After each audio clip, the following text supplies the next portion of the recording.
नमस्कार, आप देख रहे हैं हिंदी खबर पर। यूपी का नंबर 1 टीवी चुनचू कहूंगा, सच कहूंगा। आपके साथ मैं हूं मोनिका सिंह। चुनाव लोकतंत्र का त्योहार होता है, लेकिन जब इस त्योहार की पवित्रता पर ही सवाल उठने लगे तो बहस जरूरी हो जाती है। विपक्ष चुनाव आयोग पर सीधे सीधे गंभीर आरोप लगा रहा है, वोट चोरी से लेकर वोटर लिस्ट में हेराफेरी तक। बात यहां नहीं रुकती है। अब विपक्ष मुख्य चुनाव आयुक्त के खिलाफ महाभियोग लाने की तैयारी में है। उधर चुनाव आयोग ने विपक्ष पर पलटवार किया है और कहा है कि ना तो हम विपक्ष में हैं, ना हम पक्ष में हैं, हम निष्पक्ष हैं। लेकिन सवाल यह है कि क्या विपक्ष वाकई लोकतंत्र की रक्षा कर रहा है या अपनी संभावित हार का ठीकरा इलेक्शन कमीशन पर फोड़ रहा है? और क्या चुनाव आयोग की चेतावनी राजनीतिक मैदान में और आग लगाने वाली है? आज का सबसे बड़ा सवाल यह है कि क्या ये महाभियोग लोकतंत्र की मजबूरी है या सियासी मजबूरी? एक रिपोर्ट। विपक्ष बनाम चुनाव आयोग, महाभियोग का नया प्रयोग। आयुक्त को हटाने की मांग पर अड़ा विपक्ष। इसी ने कहा, ना पक्ष ना विपक्ष, हम निष्पक्ष।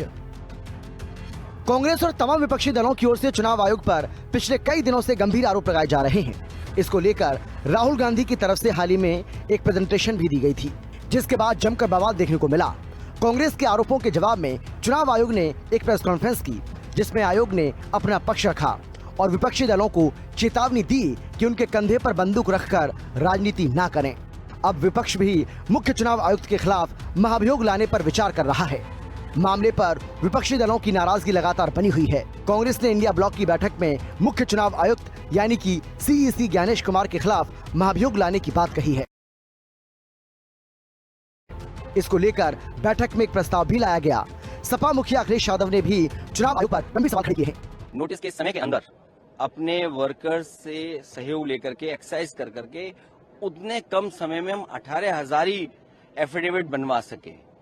समय अगर हमारे पास और होता तो शायद एफिडेविट और मैं बना सकता था, लेकिन 18,000 एफिडेविट देने के बाद भी अगर कार्रवाई नहीं हुई है तो कौन भरोसा करेगा इलेक्शन कमीशन पर? और जो बाई इलेक्शन आपने, वो सामान्य चोरी नहीं थी, वो डकैती थी। आप कल्पना कर सकते हैं कि पुलिस वोट डालेगी, पुलिस प्राइवेट ड्रेस में जाकर के वोट डालेगी। कोई कल्पना कर सकता है इस बात को लेकर के? और किसी एक विधानसभा में जहां बड़े पैमाने पर हारे हों, वहां 77% वोट मिल जाए उनको। जैसे जिन लोगों के लिए काम कर रहे हैं, उन्होंने माफियों से पूरा इतिहास भरा हुआ है। ये माफी वीर नहीं है, ये राहुल गांधी है। इन्हें जो बात कही है डंके की चोट पर कही है, और जो उन्होंने कहा है उनकी एक बात का जवाब इलेक्शन कमीशन के पास नहीं है।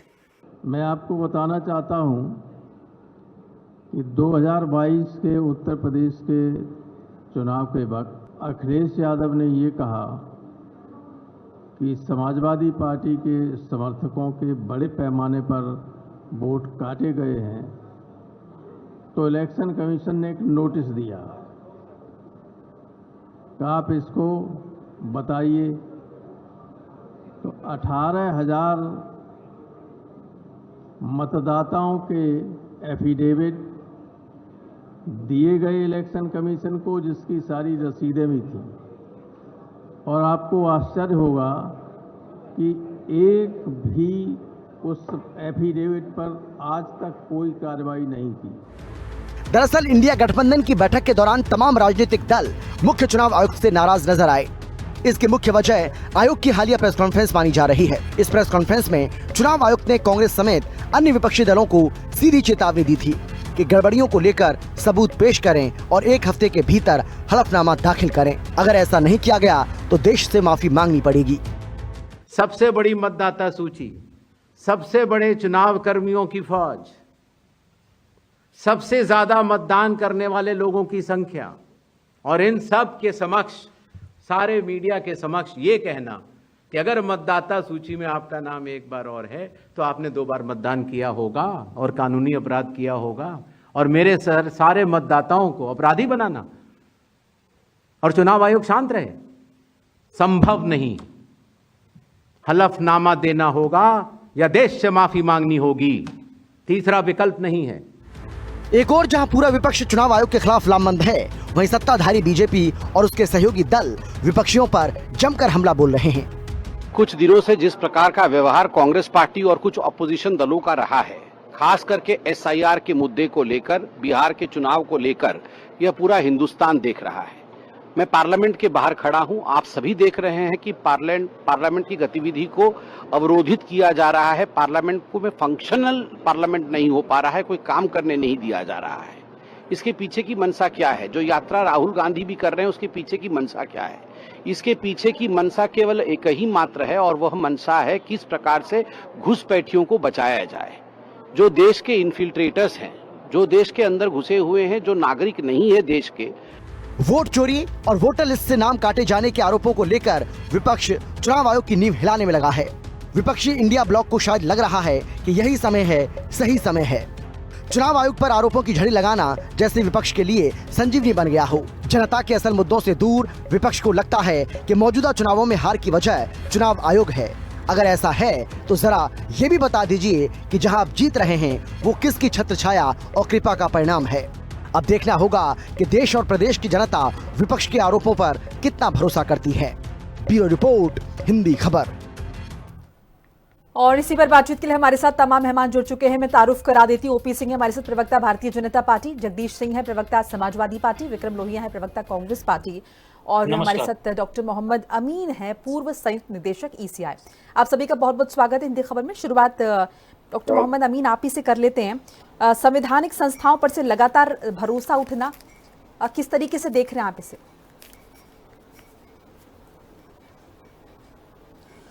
देखिए मोनिका जी, जहाँ तक सवाल है संवैधानिक संस्थाओं से भरोसा उठना, ये कोई अच्छी बात नहीं है। लेकिन मैं फिर भी ये कहूँगा कि आज़ादी के बाद सन 52 से लेकर आज तक जब तक चुनाव हुए हैं, उन चुनावों में हमेशा संवैधानिक संस्था इलेक्शन कमीशन ने हमेशा निष्पक्ष रूप से काम किया है, और उनके अधिकारियों ने काम किया है, और निष्पक्ष रूप से कराए गए चुनाव का नतीजा है कि आप देखेंगे जो आज एलओपी आरोप लगा रहे हैं इलेक्शन कमीशन के ऊपर, उन्हीं को आप चेक कर लीजिए कि 2 जगह से जीते हैं। इससे पहले उनके पूरे परिवार जीतते आए हैं, अभी भी उनकी माता जी और राज्यसभा में, खैर उससे पहले लोकसभा में थी, और आप देखिए उनकी सिस्टर भी जीत के आई है, वो भी 2 जगह से, रायबरेली और वेनाड से कैसे जीत गए। अगर ये इलेक्शन कमीशन बेईमान होता तो इनके स्टेट देखिए, हरियाणा में, अब इससे पहले हरियाणा में थे, मैं ये कहूँगा हिमाचल में, हिमाचल ले लीजिए, कर्नाटक ले लीजिए, और अपोजिशन पार्टियों में बंगाल ले लीजिए, और आप चलिए तो नीचे चलिए तो आप देखिए कि तमिलनाडु है, केरला, ये सब क्यों है?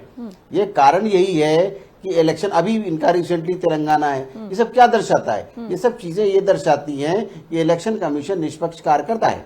और जिस तरह के इल्जाम लगाए जाते हैं उसमें अभी एक देखिए, पहले वीवीपैट का लगाया जाता, पहले इसका ईवीएम का लगाया जाता था।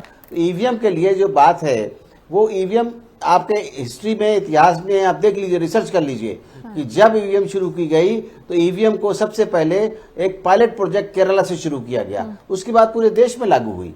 इसी तरीके से एसआईआर की प्रक्रिया है जिसके लिए लोग हु एंड क्राई मचा रहे हैं। आप देखिए, ये भी चूंकि बंगाल में बिहार में इलेक्शन होने हैं, इसलिए ये प्रक्रिया यहाँ से शुरू की गई। ये तो बहुत धन्यवाद देना चाहिए अपने एलओपी को, श्री राहुल गांधी को, जिनकी मदद से और जिनके कहने से, आग्रह करने पर इलेक्शन कमीशन ने विचार किया और एसआईआर जो है अभी से लागू कर दी। क्यों? क्योंकि इन्होंने 3 प्रदेशों में, दिल्ली, हरियाणा और आप उधर देखिए महाराष्ट्र, वहां पे इन्होंने ही क्वेश्चन उठाए थे कि बहुत से वोटरों को, लाखों वोटरों को बीजेपी के खाते में वोटर लिस्ट वोटर लिस्ट में ऐड किया गया, और लाखों वोटों को अपोजिशन के और कांग्रेस के कुल मिला के वोटों को डिलीट किया गया। ये आरोप था, जिसके कारण हमेशा इलेक्शन कमीशन अगले चुनाव के लिए कोई अच्छी प्रक्रिया और सुधार लाने की कोशिश करता है। उसी का नतीजा ये एसआईआर शुरू हुआ। अब एसआईआर शुरू करने से अब इनको क्या तकलीफ है? ये कि जल्दी है, कोई कहता है जल्दी हो रहा है, कोई सही नहीं हो रहा है।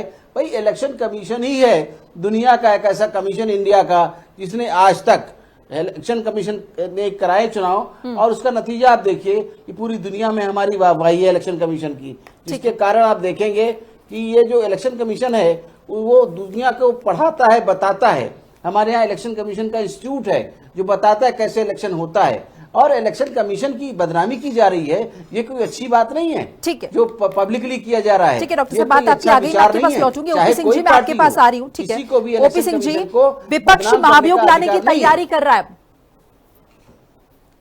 जी। बिल्कुल सही है मोनिका जी। बात बात में संविधान की दुहाई देने वाले, संविधान की किताब जेब में लेकर के घूमने वालों को इस देश के संवैधानिक संस्थाओं पर कोई विश्वास नहीं, और इसका एक इतिहास है। अब देखिए, राम मंदिर का जब सुप्रीम कोर्ट ने फैसला दिया तो विपक्ष ने तरह तरह के सवाल खड़े। हमारे देश के वीर सैनिकों ने जब सर्जिकल स्ट्राइक, एयर स्ट्राइक किया तो इन्होंने सेना के शौर्य पर सवाल खड़ा किया, पहले ईवीएम पर सवाल खड़ा किया, अब वोटर लिस्ट पर सवाल खड़ा। मुझे तो ताज्जुब हो रहा है मोनिका जी, आए दिन मैं देख रहा हूं कि संवैधानिक संस्था की प्रक्रिया को चोरी कहना, डकैती कहना, लूट कहना। अरे भाई, राहुल गांधी जी से सवाल है कि देश की आजादी में 78 साल में 58 साल को आपकी सरकार रही, तब क्या चुनाव आयोग नहीं था? उत्तर प्रदेश में 4 बार जो है समाजवादी पार्टी की सरकार थी, चुनाव आयोग नहीं था। और अभी अभी हाल में 2024 का चुनाव हम हारे हैं बुरी तरह से उत्तर प्रदेश, तब चुनाव आयोग नहीं था।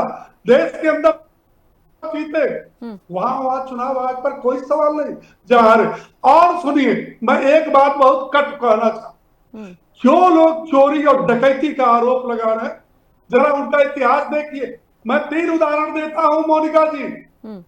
आप ये बताइए, 1952 में बाबा साहब अंबेडकर उत्तर मुंबई से चुनाव लड़े थे, नेहरू जी प्रधानमंत्री थे, कांग्रेस की सरकार थी, ठीक है। 75,000 वोटर जो है, वोटरों को काट दिया गया, चोरी डकैती की गई। और भारत के इतिहास में पहली बार कोई याचिका अगर दाखिल हुई तो वो याचिका चुनाव आयोग के खिलाफ किसने दाखिल किया? नेहरू जी के जमाने में, बाबा साहब ने। दूसरा, 1975 में हाईकोर्ट ने फैसला दिया, और क्यों दिया? इंदिरा जी के खिलाफ। आपने वोट चोरी किया। और उदाहरण, ये जो लेके संविधान की कॉपी घूम रहे हैं, इनकी माता जी 1983 तक इटली की नागरिक थी। हम इतना इतिहास में नहीं जानते, वरना बात बहुत लंबी खींचेगी, वक्त थोड़ा लिमिटेड है। और मैं लौटूंगी आपके पास, सर मेरे पास वक्त की लिमिटेशन है। विक्रम लोहिया जी, मैं आपके पास आ रही हूँ, कांग्रेस प्रवक्ता है। विक्रम जी, इलेक्शन कमीशन ने भी कह दिया है कि आपने तमाम तरह के आरोप तो लगा दिए हैं। अब ये बताइए, राहुल गांधी हलफनामा देने वाले हैं या नहीं देंगे? क्योंकि दूसरा ऑप्शन दिया गया कि देश से माफी मांगेंगे।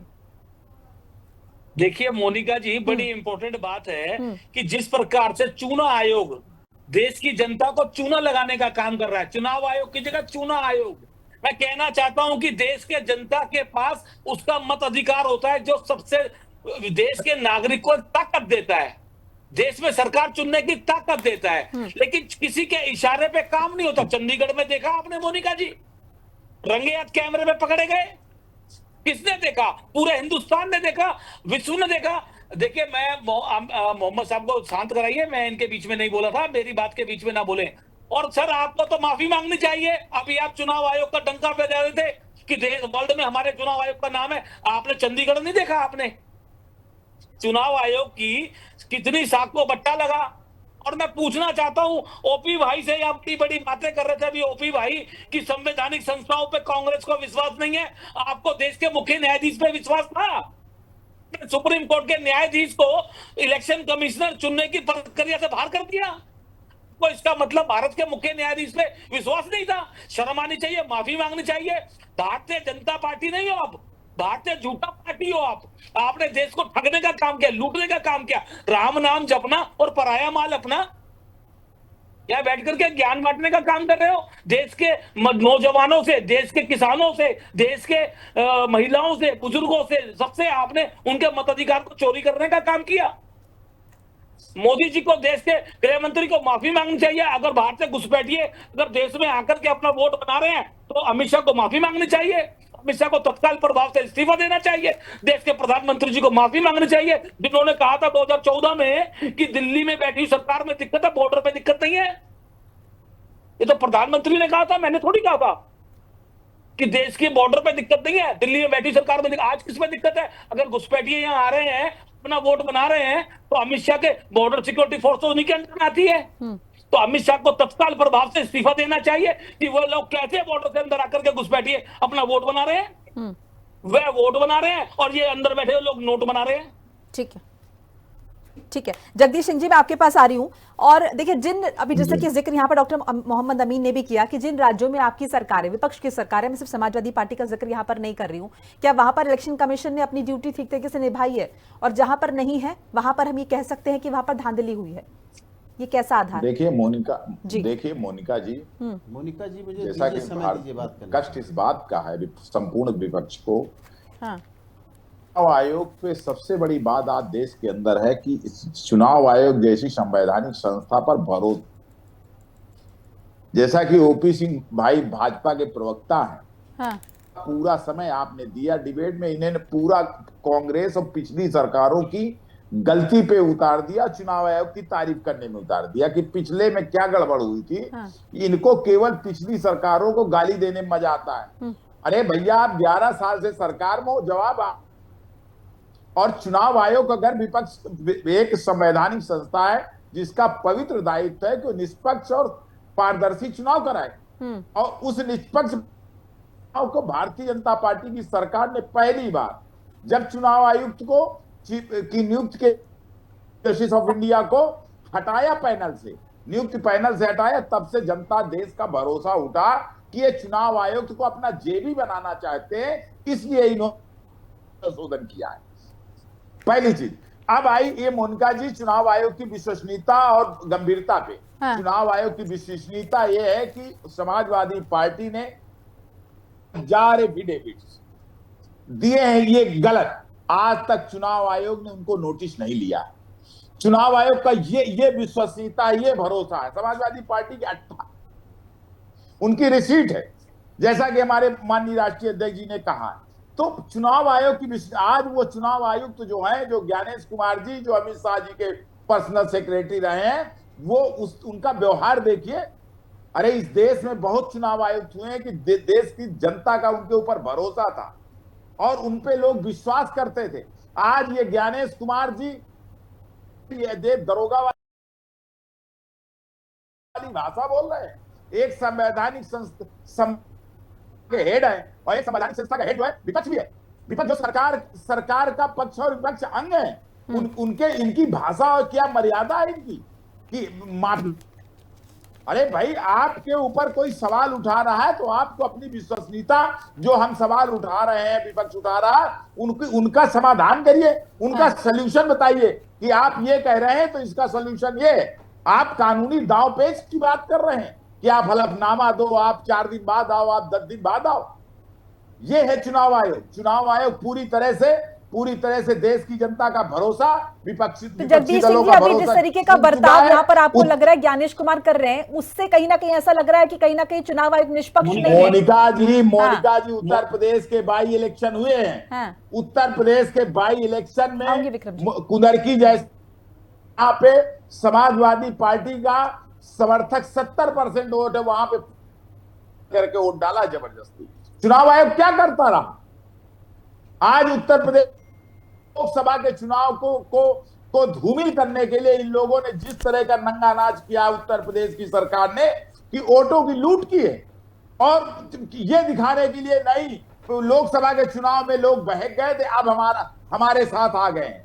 भारतीय जनता पार्टी को भरोसा नहीं बचा है मोनिका जी, लोगों पे नहीं भरोसा, न लोगों के मताधिकार पे भरोसा है, इसलिए तरह के जतन करके। चलिए पर लोहिया जी का रिएक्शन लेते हैं। डॉक्टर मोहम्मद अमीन आपके पास आऊंगी। और ठीक है, आपकी बात है कि जगदीश जी। विक्रम लोहिया जी जल्दी से। देखिए, जिस प्रकार से चुनाव आयोग ने अपनी एक लोगों के बीच में अपनी पारदर्शिता दिखानी चाहिए थी देश की जनता के सामने, वो नहीं दिखाई। राहुल गांधी के लिए अलग नियम और अनुराग ठाकुर के लिए अलग नियम। एक भाजपा के सांसद ने और कह दिया कि मध्य प्रदेश के अंदर एक ही घर के अंदर 1100 वोट पाए गए। मैं कहना चाहता हूं कि आज चुनाव आयोग को देश के अंदर अपनी पारदर्शिता लानी चाहिए और राहुल गांधी जी के सवालों का जवाब देना चाहिए। आपसे जो फुटेज वीडियो मांगी जाती है आपको देना चाहिए। आपको किस बात की आपत्ति है? अगर कोई देश का विपक्ष का नेता, वो कोई आम आदमी नहीं है, लोपी है, लीडर ऑफ अपोजिशन है, अगर उन्होंने कोई शंका जाहिर की है तो उसका शंका को दूर करने का काम इलेक्शन कमीशन का है। इलेक्शन कमीशन को अपनी आन बान शान को बनाए रखना चाहिए, उन्हें दिखाना चाहिए कि हम पारदर्शी काम करते हैं। तो आप दिखाइए। अनुराग ठाकुर को नोटिस देने की बात नहीं की, हलफनामा देने की बात नहीं की, आपने राहुल गांधी को दबाने की बात की। आप सुन लीजिए, राहुल गांधी दबने वाले नहीं है, वो माफी वीर नहीं है, राहुल गांधी है इस युग के अंदर, दूसरे महात्मा गांधी हैं। आपको कह देना चाहता हूं कि कांग्रेस पार्टी देश के नौजवानों का, किसानों का, दलितों का, पिछड़ों के वोट पे किसी भी पार्टी के दल के नेताओं को लूटने का हक नहीं करने देगी। जो लूट मचा रखी है उस लूट को हम डंडा तैयार है, कांग्रेस पार्टी का सड़कों पे उतरेंगे और पूरा चुनाव कमीशन का विरोध करेंगे, इलेक्शन कमीशन का विरोध करेंगे।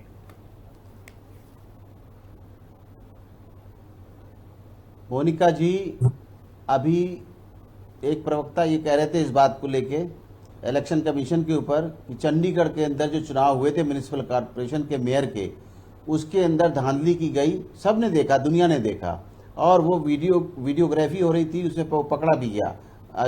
अशोक मसीह नाम था शायद, या अनिल मसीह। तो मैं ये कहना चाहता हूँ कि सबसे पहले तो ये जो लोग आते हैं इनको या तो पूरा ध्यान नहीं है या पूरा इनको ज्ञान नहीं है।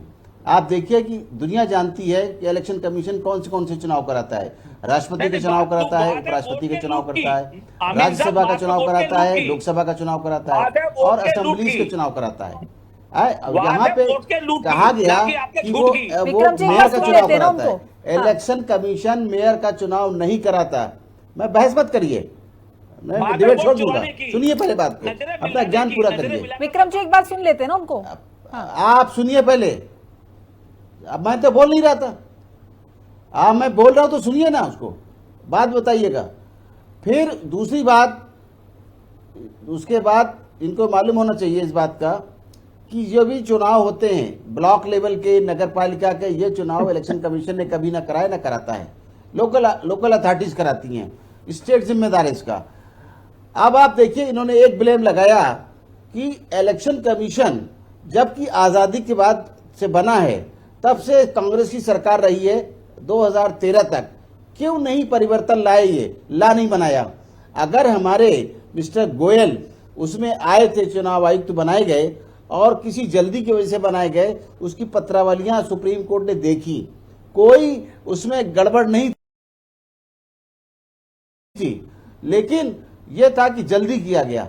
इसका लोगों को बीजेपी ने अपना चुनाव आयुक्त बना दिया। आप देखिए उसी वक्त सुप्रीम कोर्ट के चीफ जस्टिस ने ऑर्डर पास किया कि आप नियम बनाइए, पार्लियामेंट में नियम बनाइए कि कैसे चुनाव आयुक्तों का चयन होगा, जो कांग्रेस ने नहीं किया था अपने रिजीम में। और तब तक के लिए इंटरिम रिलीफ के लिए चीफ जस्टिस उसके मेंबर होंगे, अब लीडर ऑफ अपोजिशन उसके मेंबर होंगे और चेयरमैन होंगे प्रधानमंत्री। अब ये लोग झूठा जो बखेड़ा करते हैं पब्लिक के सामने, सिर्फ इलेक्शन कमीशन को बदनाम करने के लिए। अभी आप देखिए कि इलेक्शन कमीशन की SIR हो रही है, तो उसके लिए सुप्रीम कोर्ट ने कोई रोक नहीं लगाई और ये कहा है कि नियम के अंतर्गत कराइए, और जब भी इलेक्शन होता है कोई नहीं करा, पिटीशन करिए। लेकिन इस तरह की बातें करना ठीक नहीं है। पूरा ज्ञान प्राप्त करिए और तरीके से काम करिए। इलेक्शन कमीशन आपके साथ है और आप लोग नहीं होंगे, जनता नहीं होगी, तो इलेक्शन कमीशन का कोई अर्थ नहीं है। ठीक है, ओपी सिंह जी। समाजवादी पार्टी और कांग्रेस ने जो सवाल खड़ा किया, दोनों प्रवक्ताओं का जवाब देने के लिए मेरे पास, यह देश पूरा जानता कि जब इस देश के अंदर चुनाव होता है, चुनाव आयोग द्वारा एक प्रक्रिया है कि वोटर लिस्ट का जो है पुनरीक्षण, वोटर लिस्ट को दुरुस्त कोई पहली बार देश की आजादी के बाद नहीं हो रहा। लेकिन ये देश ये भी जानता है कि विपक्ष जहां जहां चुनाव हारने को होता है, उसके पहले वो हार की गिरोहबंदी, उसके लिए ठीकरा फोड़ने के लिए पहले वो तैयार होता। जहां चुनाव जीत गए तहां हम, जहां हार गए। और वो दूसरी बात, देश की जनता इस बात की इंतजार कर रही है कि चुनाव आयोग ने जो 1 सप्ताह का समय दिया है, उसमें क्या राहुल गांधी जी हलफनामा देते हैं या देश से माफी मांगते हैं चुनाव आयोग से? वैसे एक सेकंड, मैं आपके बीच में नहीं बोला, मैं आपके बीच में नहीं बोला। वक्त की थोड़ी लिमिटेशन है, प्लीज। राहुल गांधी मैं आऊंगी विक्रम जी, आपके पास आऊंगी, मैं आऊंगी। हाँ, जल्दी प्रधानमंत्री को मांगनी चाहिए। ठीक है, राहुल गांधी बहुत बड़े नेता हैं जिन्होंने सुप्रीम कोर्ट की अगर किसी ने ज्यादा माफी मांगी है, कई बार अगर माफी मांगी है तो वो राहुल गांधी है, और कई बार सुप्रीम कोर्ट की फटकार खाई है तो वो राहुल गांधी, उनके बारे में न बता।